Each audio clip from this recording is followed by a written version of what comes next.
Bien, buenos días. ¿Cómo están? Em, Me alegro mucho que estén por aquí.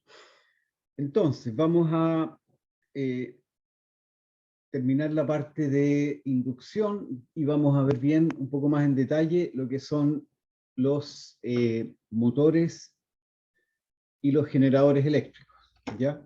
Les voy a compartir aquí una pantalla.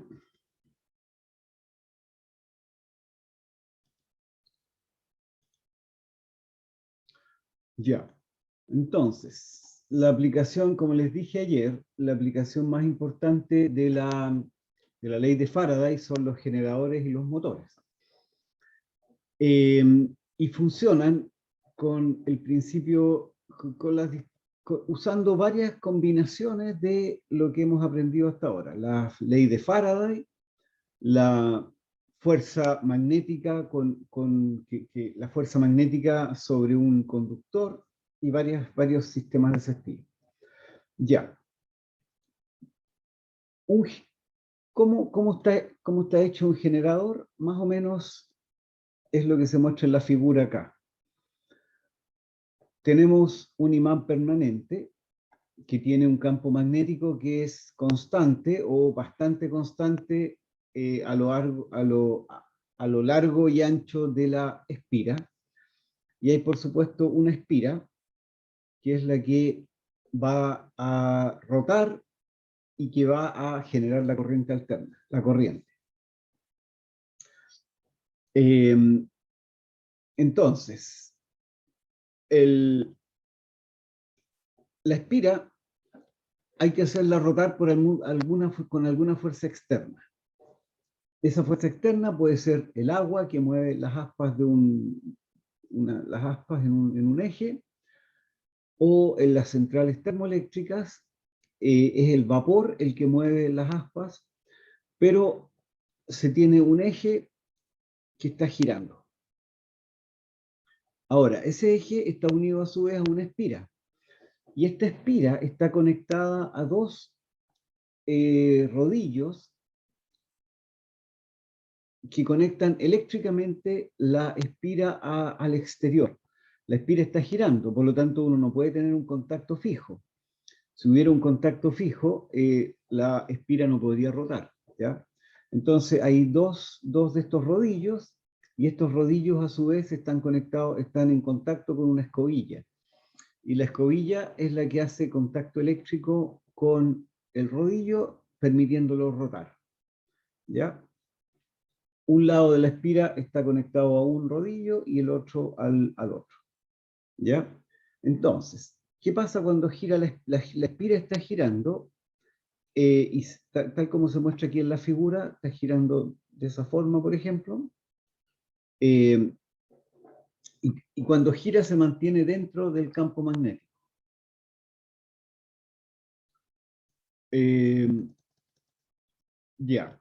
Entonces, a propósito, por eso las centrales termoeléctricas, si ustedes han visto la central Renca, uno ve que sale como harto humo. Bueno, ese humo que sale es en realidad vapor de agua, porque parte del vapor que se usa para mover las espiras, eso se pierde o se va al aire. Por eso es lo que uno ve que sale de las chimeneas.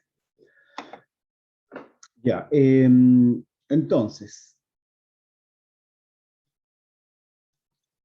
¿qué pasa cuando rota la espira? Vamos a hacer un dibujo para ver un poco lo que ocurre. Este dibujo que está acá, las flechas muestran la dirección del campo magnético, que es un campo constante, en este caso en la dirección X hacia la derecha, y la espira aquí está dibujada de lado. Este es un borde de la espira, este es un lado de la espira, aquí está dibujada de lado. ¿Se entiende un poco, cierto? Y el giro está hecho tal como está en esta flecha que está aquí. Entonces la espira está girando, o las espiras están girando de esta forma. ¿Se alcanza a ver el cursor? Y por lo tanto, hay un ángulo teta que va cambiando con el tiempo. Este ángulo teta se va a ir agrandando, va aumentando, se da la vuelta, llega a cero y así sucesivamente. ¿Ya? Esto es para, este dibujo es para simplificar un poco lo que estamos calculando, para poder entender mejor cómo la interacción entre la espira y el campo magnético. Ya, entonces, como tenemos un campo magnético y tenemos una espira, hay un flujo. Y el flujo, ya lo sabemos, es B.dA. dA es un elemento de área en la espira. B es el campo magnético que es constante. Entonces, en este caso, fíjense, en este caso B tiene dirección y-tongo, por lo tanto el vector B es el módulo multiplicado por y-tongo, punto dA. dA es un área que en este caso el área está un poco girada con respecto al eje XY, pero la dirección del dA es este vector que está dibujado acá afuera, ¿cierto? Entonces, este dA no apunta ni en el eje X ni en el eje Y. Por lo tanto, tenemos que proyectar el vector dA sobre el eje X y sobre el eje Y para poder ponerlo en las coordenadas cartesianas. Entonces, la proyección de este vector dA que está aquí sobre el eje X es dA coseno teta, porque es la proyección hacia abajo del vector dA. Y la proyección del vector dA sobre el eje Y es dA seno teta. ¿Me están siguiendo, creo, cierto? Entonces, el vector dA se puede escribir como dA por coseno teta y tongo más seno teta j tongo. ¿Por qué? Porque estamos proyectándolo, ¿cierto? Ya. Hacemos el producto punto, I punto I es 1, y después I punto J es 0. Y después calculamos la integral. A ver, ¿qué nos queda? Nos queda B de A coseno teta, ¿cierto? Integrado sobre esta área, el área de la espira. B es constante, por lo tanto sale hacia afuera. Coseno teta no depende del área. Acuérdense, estamos integrando en el área, en un dx de y. Y el coseno teta no depende ni de x ni de y. ¿Ya? Por lo tanto, coseno teta es constante, no varía con el área, es constante en x y es constante en y. Por lo tanto, coseno teta sale fuera de la integral. ¿Y qué nos queda? La integral de A. Y la integral de dA es A, el área, ¿cierto? Ya. Entonces, esta integral o este flujo nos queda B por A por coseno teta. B es el campo magnético, A es el área de la espira y coseno teta es el ángulo que hace el vector de A con el eje X. Ahora, la espira, como es un generador, la espira está rotando. ¿Por qué? Porque hay una fuerza externa que hace rotar la espira. Y en este caso, supongamos que está girando con velocidad angular omega, ¿ya? Entonces, el ángulo teta está dado por omega t. Esto, si se acuerdan de física 1, esta ecuación, teta igual a omega t, es equivalente a la ecuación x igual b por t. Distancia es igual a velocidad por tiempo, o el ángulo es igual a la frecuencia angular por tiempo. Ya. Ahora esta ecuación de aquí es suponiendo que teta igual 0 en t igual 0. ¿Ya? O sea, la espira en t igual 0, la espira está justo apuntando sobre el eje Y. O sea, la espira está vertical. ¿Ya? Entonces, si tenemos el flujo, podemos calcular la FEM. ¿Y cuál es la FEM? La FEM es la derivada del flujo con respecto al tiempo. Epsilon es igual a menos de phi a dt. ¿Ya? Y phi lo acabamos de calcular, que vale b por a por coseno teta. ¿Ya? Y entonces la FEM es menos de a dt de lo que tenemos acá arriba, b por a por coseno omega t, y eso nos da, la derivada de esto nos da b por a por omega por seno de omega t. La derivada de coseno es menos seno. Y con eso entonces tenemos la FEM. Entonces, fíjese en la FEM. ¿Qué características tiene esta FEM? La FEM, acuérdense, es un voltaje. Eso significa que en la espira se nos genera un voltaje. Y ese voltaje tiene esta variación con el tiempo. Varía sinusoidalmente con el tiempo. Ahora, en general, no en general, siempre en las centrales eléctricas no hay una espira, sino que hay n espiras.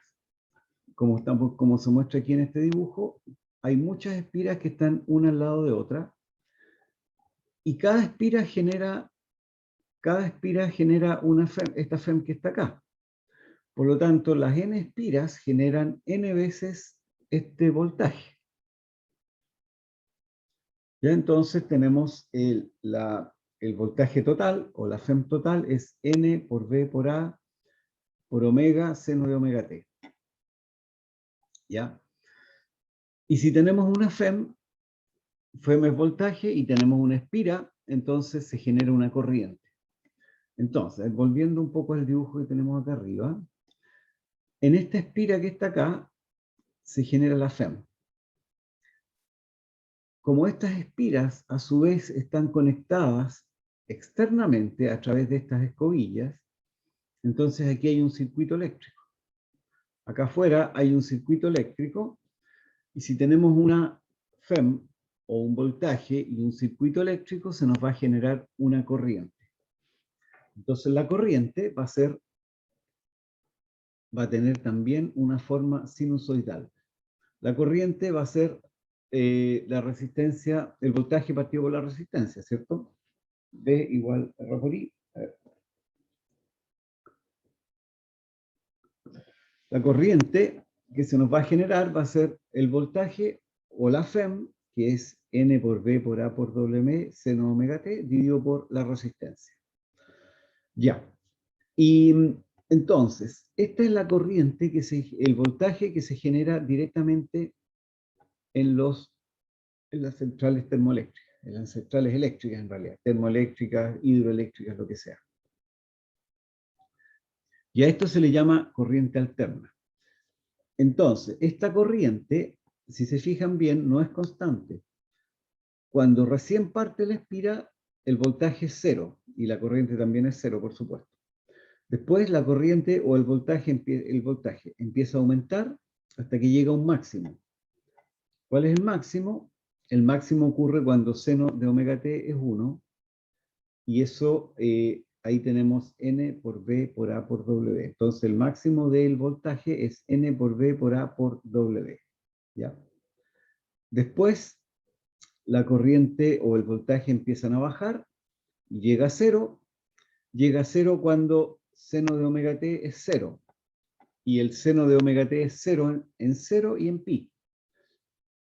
Entonces, cuando omega t vale pi, tenemos de nuevo que el voltaje es 0.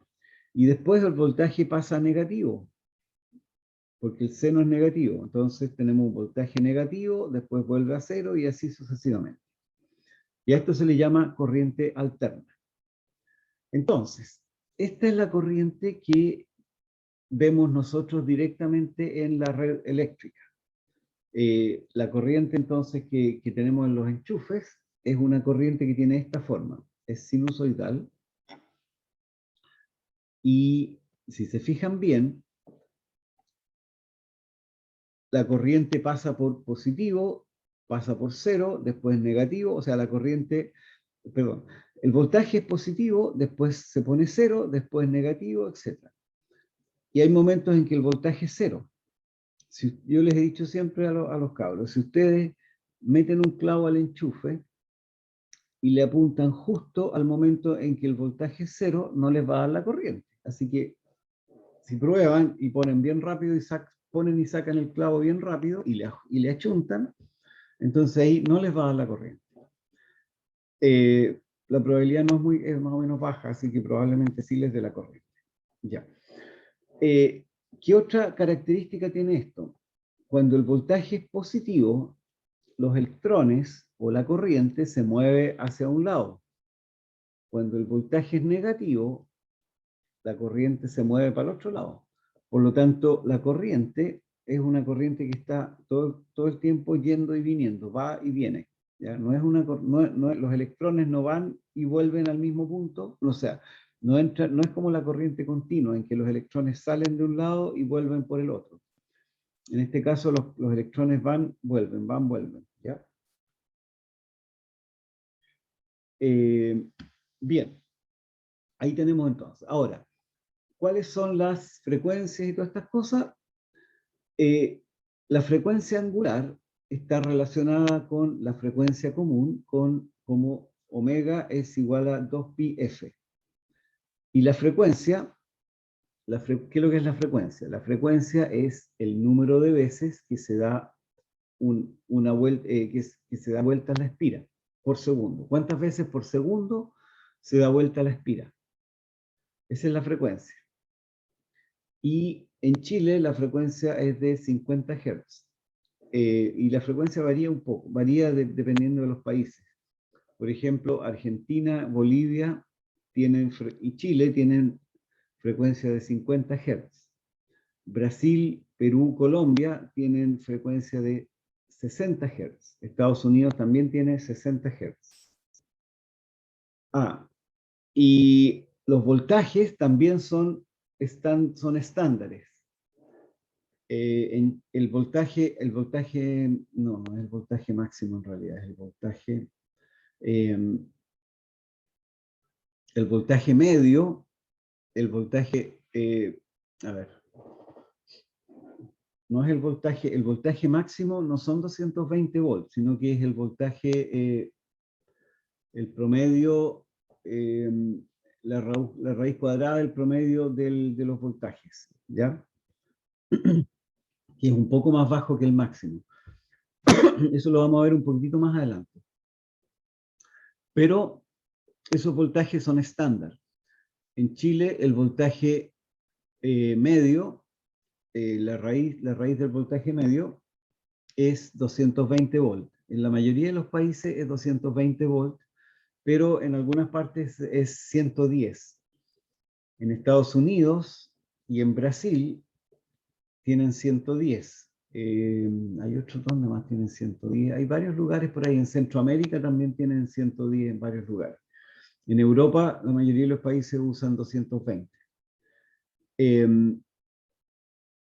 Si el voltaje es más grande, a ustedes les da la corriente más fuerte. Así que si meten el clavo en Chile, les va a dar la corriente de una manera, y si lo meten en Estados Unidos, les va a dar un poco menos. Así que no les va a doler tanto en Estados Unidos.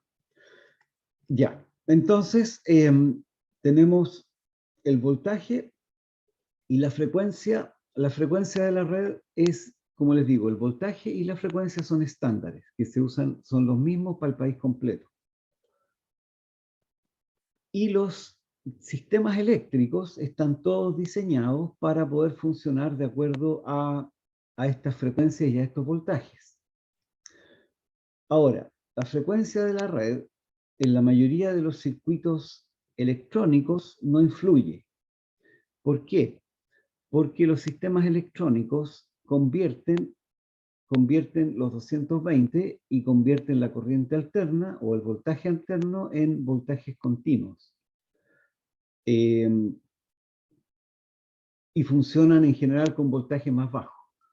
Por ejemplo, los computadores todos funcionan o con 5 volts o con 12 volts. Los celulares, bueno, los celulares funcionan con 3,3 volts y voltajes continuos. En el celular pasa, entonces, el transformador, el cargador de celular, por ejemplo, ¿qué es lo que hace? Se conecta a los 220. Los 220 volts es una corriente alterna, es un voltaje alterno. Por lo tanto, el cargador de celular lo que hace es, primero, convertir la corriente alterna o el voltaje alterno en voltaje continuo. Y después bajar los 220 volts a 5 volts. Entonces, esa es lo que hace el cargador de celular.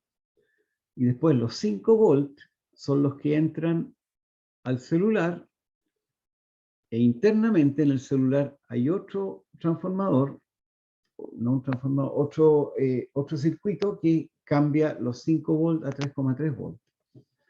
Y el celular al final funciona todo con 3,3 volts.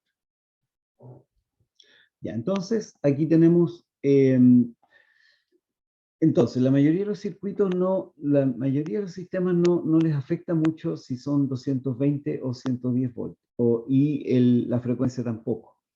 En el caso de los motores no, porque los motores funcionan directamente, la mayoría de ellos funcionan directamente con corriente alternas. Por lo tanto, un motor de 60 Hz no funciona muy bien si es que ustedes le ponen 50 Hz o viceversa. Ya, entonces los motores, las jugueras, las batidoras y todos estos implementos de cocina, ellos sí están afectados por la frecuencia. Por lo tanto, si tienen una juguera, esa juguera no va a funcionar. Si esa juguera está hecha para Chile, no funciona bien en otras partes. Ya, aquí tenemos entonces el generador. Veamos un motor de corriente continua. Este es un motor muy simple, que es muy fácil de entender. ¿Cómo se puede generar movimiento a partir de la corriente continua? Veamos el dibujo que está acá. El motor consiste en un electroimán que se activa y desactiva cuando el rotor gira. Entonces, ¿qué es lo que tenemos acá? Fíjense, aquí hay un voltaje continuo. Ese voltaje, por supuesto, si se conecta a este circuito, genera una corriente. Por lo tanto, vamos a tener una corriente que entra por acá arriba, y esa corriente pasa por una bobina, se da vueltas, y esa bobina, como ustedes ya saben, genera un campo magnético. El campo magnético, ahora, esa bobina a su vez está conectada a dos barras metálicas, una acá arriba y otra acá abajo, y esas barras metálicas conducen el campo magnético hacia acá afuera, hacia este lado. El campo magnético, hay materiales que conducen el campo magnético y lo llevan son ¿cómo se puede decir? Son como tubos por los cuales el campo magnético se transporta y no se dispersa en el aire. Entonces, estas barras se magnetizan cuando la bobina se activa. Cuando pasa corriente, se activa la bobina, se genera el campo magnético, y el campo magnético ejerce una fuerza sobre esta barra metálica. Esta barra está a medida de costado, y la barra metálica entonces siente una fuerza y se mueve un poco hacia arriba. Cuando la barra se mueve hacia arriba, aquí hay una escobilla, la barra a su vez está en contacto con una escobilla. Y esa escobilla se suelta porque la escobilla está fija.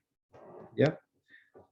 Y la barra al moverse hacia arriba, se suelta de la escobilla y la escobilla lo que hace es actuar como un interruptor. Fíjense, ¿por dónde pasa la corriente? La corriente entra por arriba, por acá, pasa por la bobina, sigue por este cable que está acá abajo, ¿ya? Sigue por este cable, después está aquí, mediante una escobilla, se pone en contacto con la barra, ¿ya?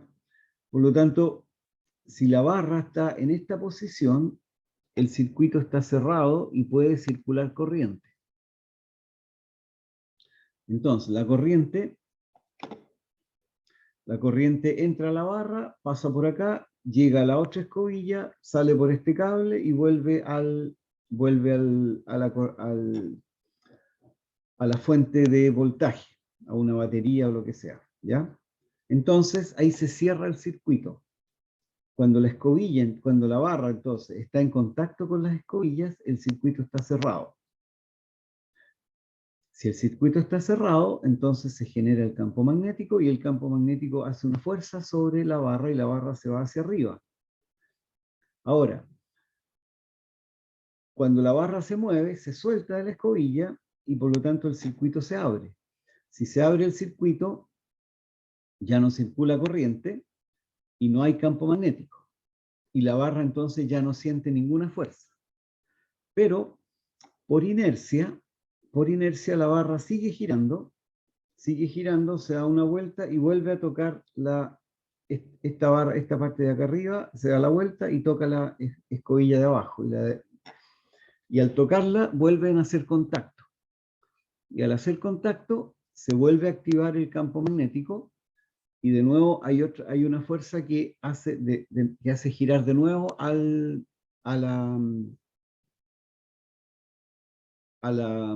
barra. Y así sucesivamente.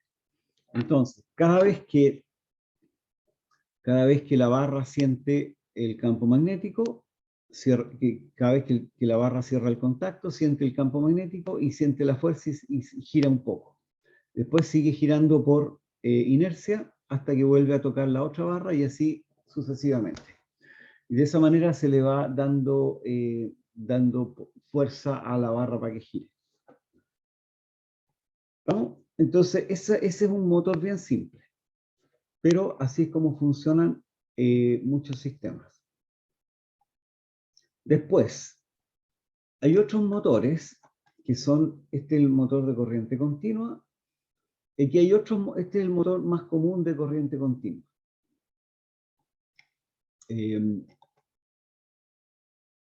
¿Cómo funcionan? Tienen un imán permanente, ¿ya? Parecido al de los generadores que mostramos hace un rato.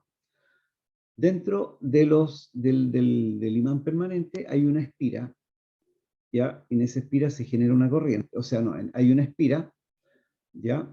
Y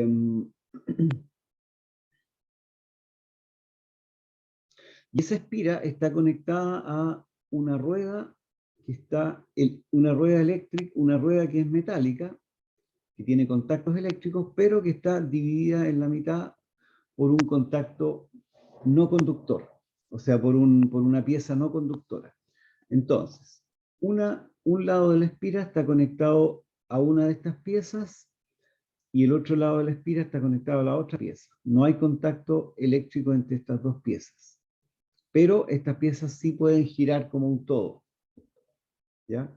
Entonces, cuando entra corriente, cuando hay una escobilla o los carbones, no sé si los que hayan usado taladros alguna vez, o incluso las jugueras, pueden haber escuchado lo que son los carbones. Los carbones en realidad son los contactos eléctricos que se usan para entregarle corriente a estas ruedas que hay acá.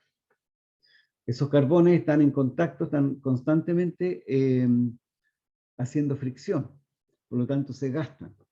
Por lo tanto, esos carbones son los que hay que cambiar cada cierto tiempo en los taladros. los carbones o las escobillas, entonces, son los que hacen contacto eléctrico con estas dos piezas. Cuando hay contacto eléctrico, a ver, un segundito. Cuando hay contacto eléctrico, circula corriente, y al circular corriente va a haber una fuerza magnética entre el campo fijo, entre el campo magnético externo y la corriente que circula por la espira. ¿Estamos? Veamos un poco, ya, después la espira, cuando empieza a girar la espira, esto al girar se desconecta de la escobilla y se da y esta escobilla, la que estaba aquí al lado derecho, se va al lado izquierdo. Y la corriente, ¿qué le pasa a la corriente? La corriente cambia de sentido. Vamos a ver un poco, vamos a hacer el cálculo ahora, ¿ya? Entonces la corriente se invierte. Y al invertirse la corriente, el torque que se genera sobre la espira sigue siendo el mismo. Mira, veamos un poco qué es lo que pasa con la fuerza.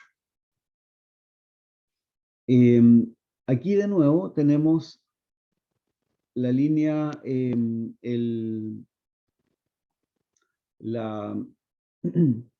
las flechas son el campo magnético, que en este caso apunta hacia la izquierda en la dirección menos y tongo, y estos dos cuadraditos corresponden a la espira mirada de lado.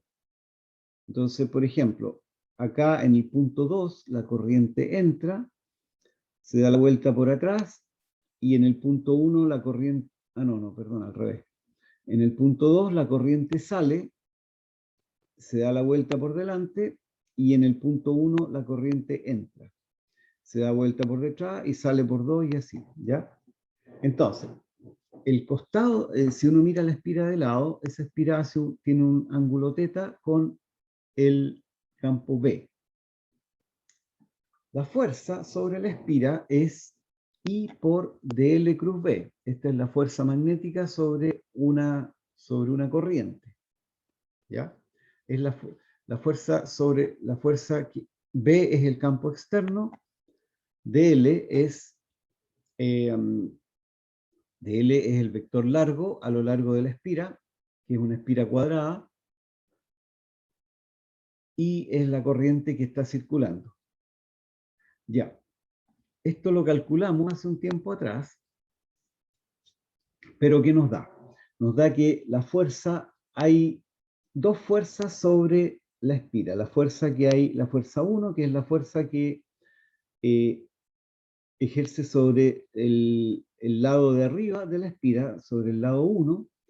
Entonces esa fuerza es I por dz, dl es dz.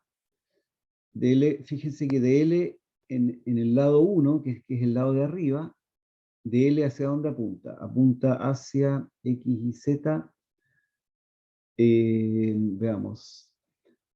dl apunta hacia adentro, porque la corriente entra en el lado 1, ¿cierto? Si apunta hacia adentro, entonces es menos catongo. Entonces dl es menos dz catongo. Cruz B por I tongo. Esto es suponiendo que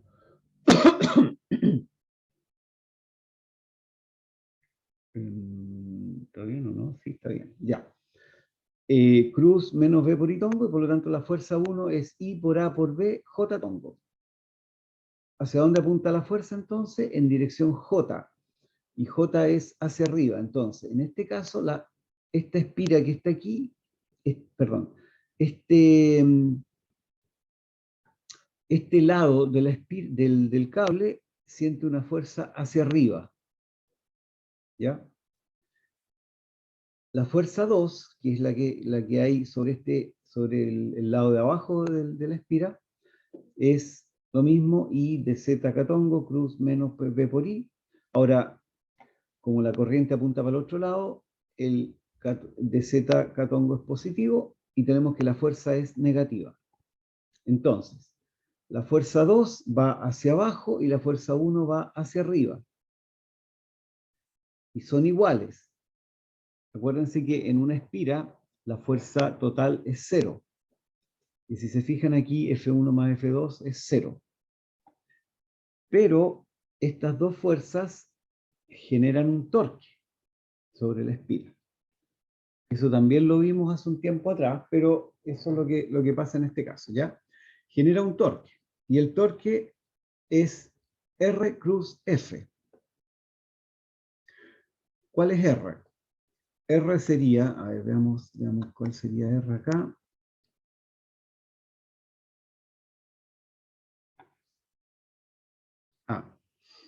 R es el vector que va desde el origen hasta el cable 1 o desde el origen hasta el cable 2. Entonces, el torque 1 es B coseno teta, ya, claro. Y la espira, el largo de la espira mide 2b, por lo tanto, entre el origen y ahí arriba, el largo es b. Entonces, tenemos B coseno teta, R es el vector R es un vector que va desde el origen del sistema de coordenadas hasta el punto 1. Ese vector tiene un largo b y lo proyectamos sobre el eje Y y sobre el eje X. Sobre el eje Y es B coseno teta. A ver, ¿me están siguiendo ahí? El B coseno teta, según J tongo, es lo que tenemos acá abajo. Menos B seno teta y tongo, porque el vector R, el vector que va hacia 1 es negativo según el eje X. ¿Ya? Y nos da, este es el vector 1, este es el vector posición 1, cruz la fuerza. Y eso nos da menos AB seno teta y B catongo. Que lo que era el A.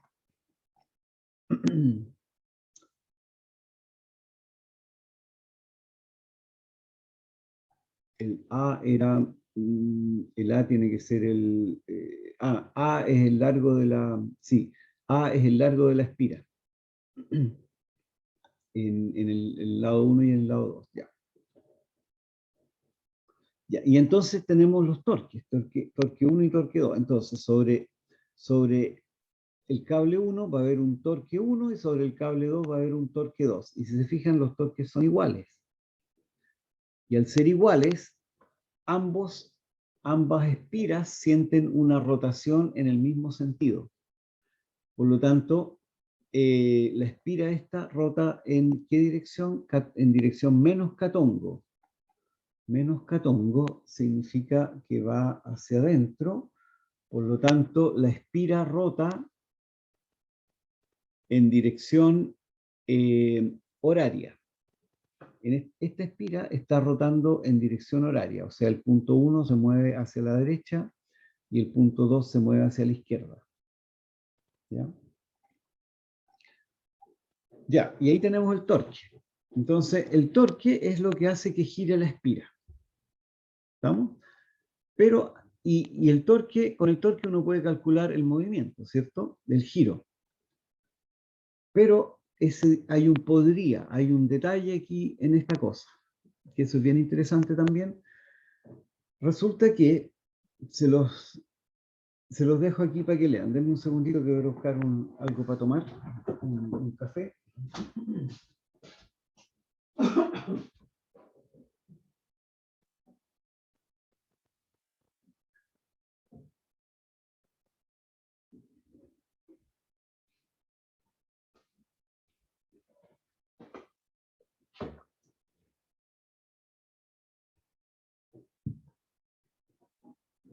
Ya.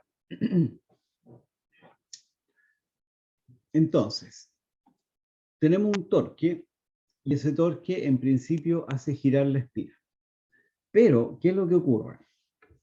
Cuando la espira rota en el campo magnético, se produce un flujo magnético que varía con el tiempo. ¿Por qué se produce un flujo magnético? Porque esta espira tiene una corriente. Acuérdense que estamos hablando de un motor. Es un motor, externamente al motor se le hace, el motor significa que va a circular una corriente una corriente en la espira que está generada por alguna fuente externa. Entonces, esa corriente genera un flujo magnético. ¿Por qué? Porque tenemos un campo externo B, o sea, tenemos un flujo magnético que va variando con el tiempo. Ese flujo, ¿por qué genera un flujo? Porque tenemos un campo externo y tenemos una corriente, ¿cierto? El flujo genera una FEM en la espira y esta FEM se opone a la corriente externa. Si no fuera así, se violaría la ley de Lenz. Acuérdense que la ley de Lenz dice que cuando se genera una corriente en una espira, esa corriente a su vez genera un campo magnético y ese campo magnético genera un flujo que se opone al flujo externo. Entonces, ¿qué es lo que ocurre? Que el voltaje máximo de la espira va a ser el voltaje externo menos la FEM inducida. ¿Se fijan? Entonces, este torque va a sentir, ahora, si hay este torque lo calculamos suponiendo que la corriente era I, pero la corriente no va a ser I, va a ser I menos, lo que se genera por la FEM inducida. ¿Ya? ¿Me están siguiendo un poco, no? Espero que no se hayan perdido. Ya.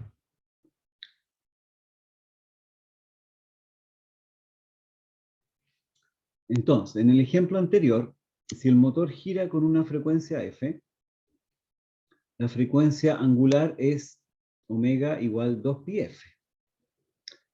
Entonces, la FEM inducida va a ser epsilon b por a por omega seno de omega t. ¿De dónde viene esto? Esto viene del generador. Acuérdense que, volvamos atrás, lo primero que vimos fue un generador, ¿cierto? El generador, en el generador se genera una FEM, valga la redundancia, y esa FEM era N por B por A, o B por A por W por seno de omega t. ¿Ya? Esta FEM se genera porque hay una corriente que es la corriente externa y hay un campo magnético. Como hay una corriente y un campo magnético, hay una FEM y esa FEM se opone a la FEM externa, porque en un motor hay un voltaje externo, pero a ese voltaje externo se le opone un voltaje interno. Entonces, la corriente en realidad va a ser la FEM total partido por R. Y la FEM total va a ser B0 menos B por A por W seno omega t partido por R. ¿Ya? Entonces, este B0 es el voltaje externo que uno le aplica al motor. Y este BA omega seno de omega t es una FEM que se genera por el hecho que circula una corriente en la espira. ¿Ya? Y la corriente total entonces va a ser más chica. Va a ser B0 menos eso partido por R. Entonces, el torque en realidad, el torque va a ser este I, no es el I que nos gustaría que fuera, sino que va a ser I menos, el I va a ser esto que está acá. ¿Qué implicancia tiene esta ecuación que está aquí? ¿Qué implicancia práctica? Muchas. La primera de ellas es que los motores están diseñados para que funcionen con esta corriente, con una corriente que va a ser de 0 menos esto que está acá. Significa eso que los cables, el grueso, el espesor de los cables está diseñado para aguantar ese tipo de corriente.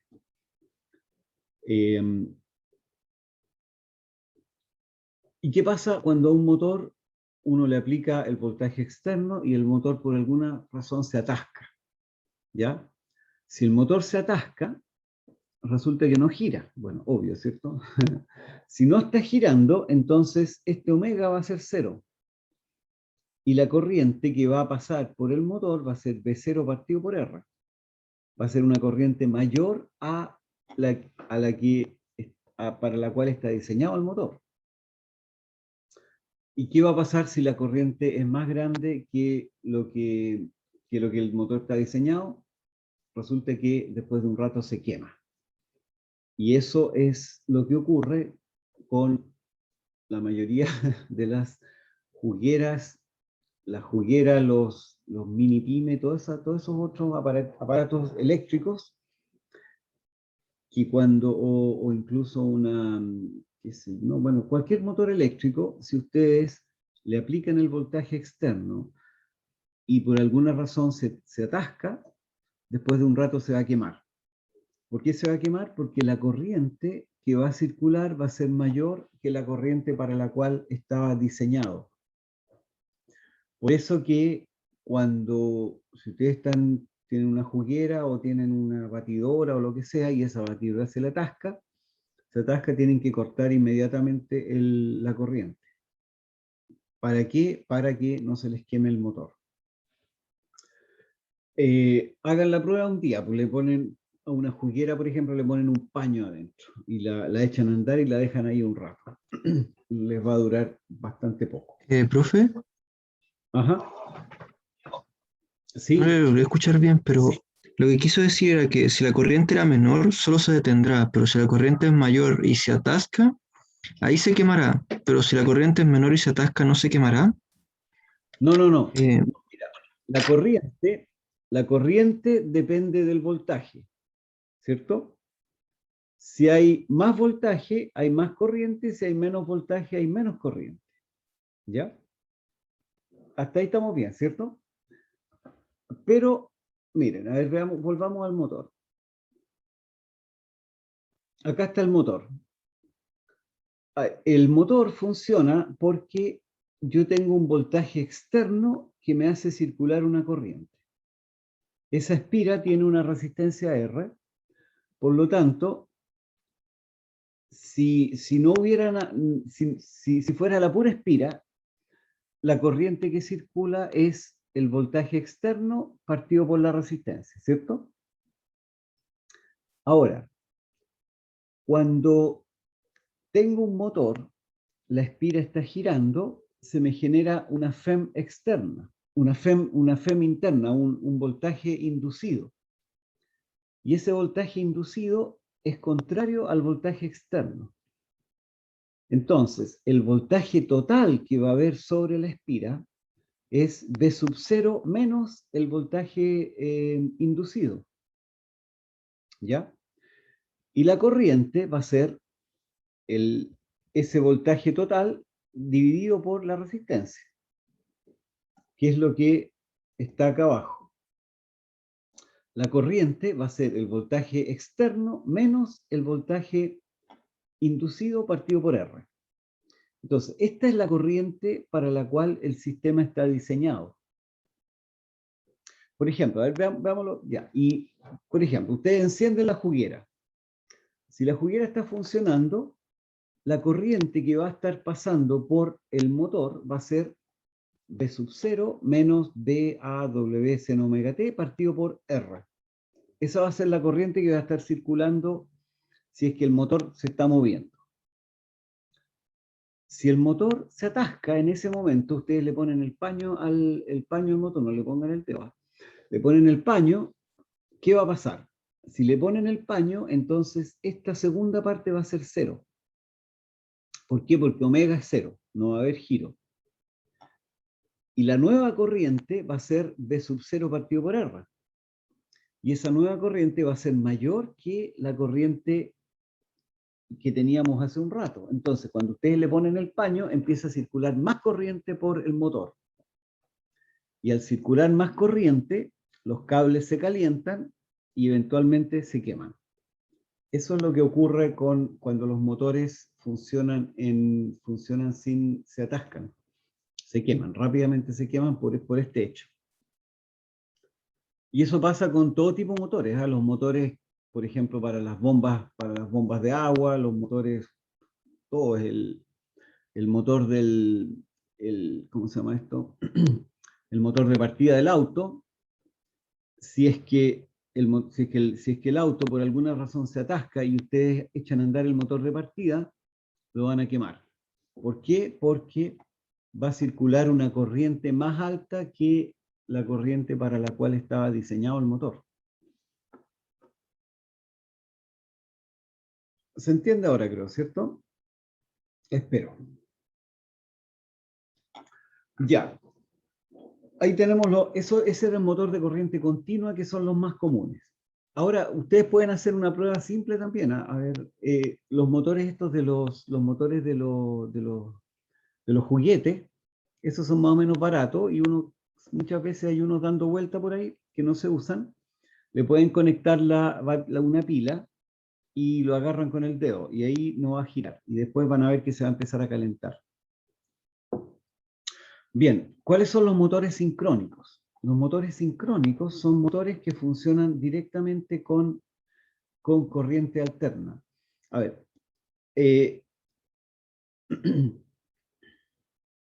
hay una cosa que hay que tener claro en un motor. Cuando cuando está girando, siente un torque, ¿ya? Pero cuando la espira se da media vuelta, el torque la fuerza va a ir cambiando, va a cambiar.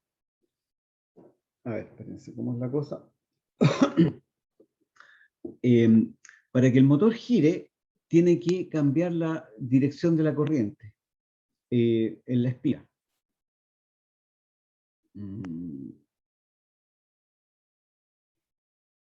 Claro, ahí está la cosa.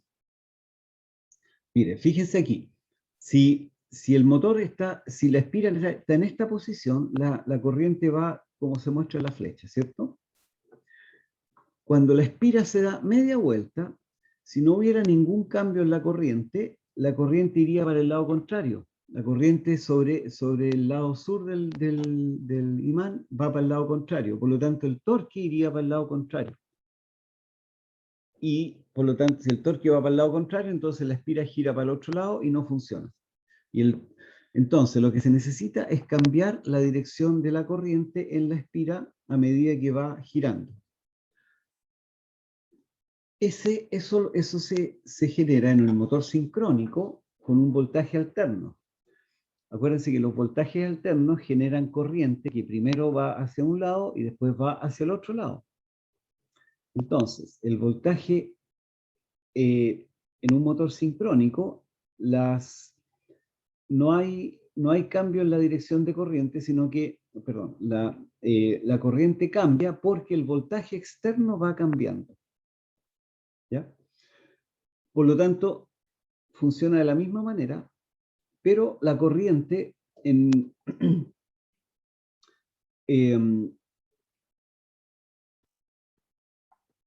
cuando la corriente es positiva, la espira gira media vuelta. Cuando la corriente es negativa, la espira gira otra media vuelta, y así sucesivamente, ¿ya? Los motores sincrónicos funcionan directamente con voltaje alterno y con corriente alterna, por supuesto, pero solamente giran a la velocidad de la frecuencia de la red, a 50 Hz. Entonces los motores sincrónicos solamente giran a 50 Hz. No se les puede cambiar la velocidad, porque la velocidad depende de la frecuencia con la que uno lo maneja, ¿ya? Y hay otros motores que son motores de inducción, estos sí son más complicados, porque estos motores funcionan sin escobillas. Acuérdense que en todos estos casos tiene que haber una escobilla, o un carbón que se le llama, que hagan el contacto eléctrico pero al hacer contacto eléctrico están constantemente haciendo roce y por lo tanto se desgastan. Y después de un tiempo hay que cambiarle los carbones. Los motores de inducción no usan escobillas, sino que la corriente se genera, las fuerzas eléctricas, las fuerzas magnéticas se generan usando unas combinaciones de bobinas bien raras. Están formados por un electroimán fijo que induce corrientes en espiras situadas en el rotor.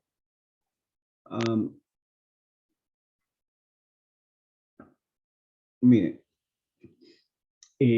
para entender un poco el funcionamiento, hay que entender primero que un campo magnético creciente produce un torque en una espira como se muestra en la figura.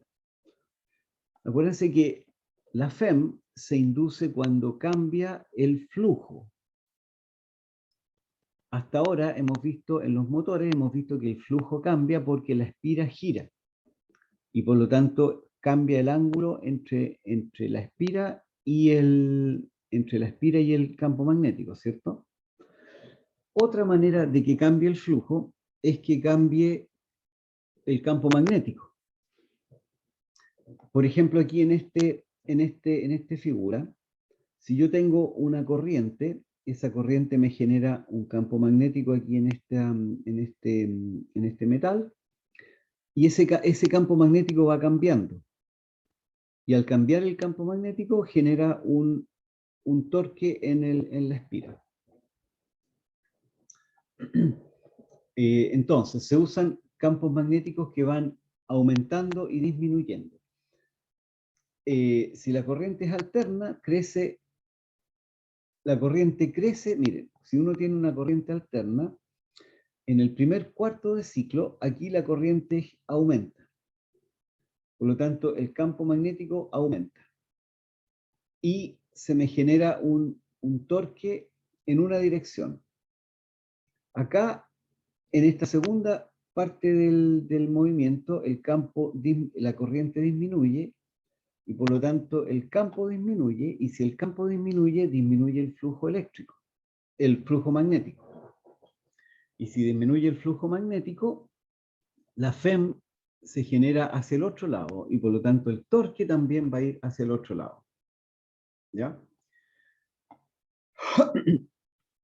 Para que el rotor siga girando, se debe buscar un método para hacer girar el campo magnético de manera que la espira lo siga. Miren, esto es bastante complicado, pero les voy a mostrar un poco la idea. Yo creo que lo mejor es que lo lean en alguna parte, porque explicárselo aquí va a ser muy complicado y ya son las 9 de la mañana. ¿Cómo funciona? Hay una corriente alterna que genera un campo magnético, y ese campo magnético se mueve a través de este metal. El campo magnético, acá hay unas bobinas que están desconectadas de cualquier cosa, pero sí son bobinas. ¿Qué pasa? El campo magnético genera un segundo campo magnético en estas dos bobinas. A ver. Miren. Yo creo que en este caso lo mejor es que lo lean y lo traten de entender más tranquilos, porque si se los explico no van a entender nada. Les voy a... esta clase, la clase 18, está en la página web y se las puedo mandar también al correo para que le echen una leída y entiendan cómo funcionan estos motores. Entonces, estos motores son los motores que se llaman sin escobillas. Cuando vean por ahí, en inglés le dicen brushless. Son motores sin escobilla y por lo tanto no tienen roce. Y son un poquitito más eficientes, porque no hay roce, por supuesto, y duran más porque las escobillas no se gastan. Bien, de todas maneras, esto es un poco de cultura general, porque esto sí que no les va a entrar en ninguna prueba, ¿ya? Así que, pero conviene saber cómo funcionan los motores, porque los motores se usan mucho. ¿Ya? Eso. Preguntas. Si no entendieron nada, no pueden preguntar. Si entendieron un poquitito, ahí pueden preguntar. Ya. Entonces, si no hay más preguntas... Profe, ¿sí? yo sí tengo una pregunta, ¿Ya? ¿El motor de corriente sincrónica O sea, él se mueve directamente con la corriente externa, no genera un opuesto. Claro, no se genera una corriente para el otro lado externamente, sino que el voltaje alterno mueve la corriente para el lado contrario. Recuerde que el voltaje alterno, Entiendo. ¿entiendes o no? Escucho bien. ¿Puedes repetirlo, por favor, la última frase? Sí. Mira, para que el motor funcione, siempre se necesita que la corriente gire en una dirección en la primera mitad de la vuelta y en la otra dirección en la segunda mitad de la vuelta de la espira, ¿ya? Y en un motor sincrónico, la corriente, el voltaje alterno, hace que la corriente se mueva en una dirección cuando estamos en la primera mitad de la vuelta, y en la segunda mitad de la vuelta, el voltaje alterno hace que la corriente se mueva en la otra dirección. Por eso es sincrónico, porque hay que sincronizar el movimiento de la corriente con el giro de la espira alrededor del campo magnético. ¿Se entiende? Entonces, cuando la espira está, cuando da media vuelta, el voltaje alterno hace que la corriente se mueva en una dirección. Cuando da la otra vuelta, la otra media vuelta, el voltaje alterno hace que la corriente se mueva en la otra dirección. ¿Ya? Ah, ya entiendo, profe.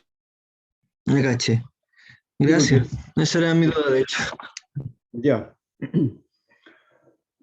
Bien, nos vemos entonces. La próxima semana vamos a hacer ejercicios de estas distintas cosas. Y puede que empecemos corriente alterna también un poco. ¿Ya? Pero que les vaya bien entonces. Ahí nos vemos. Chao, chao. Está bien, profe. Chao, chao.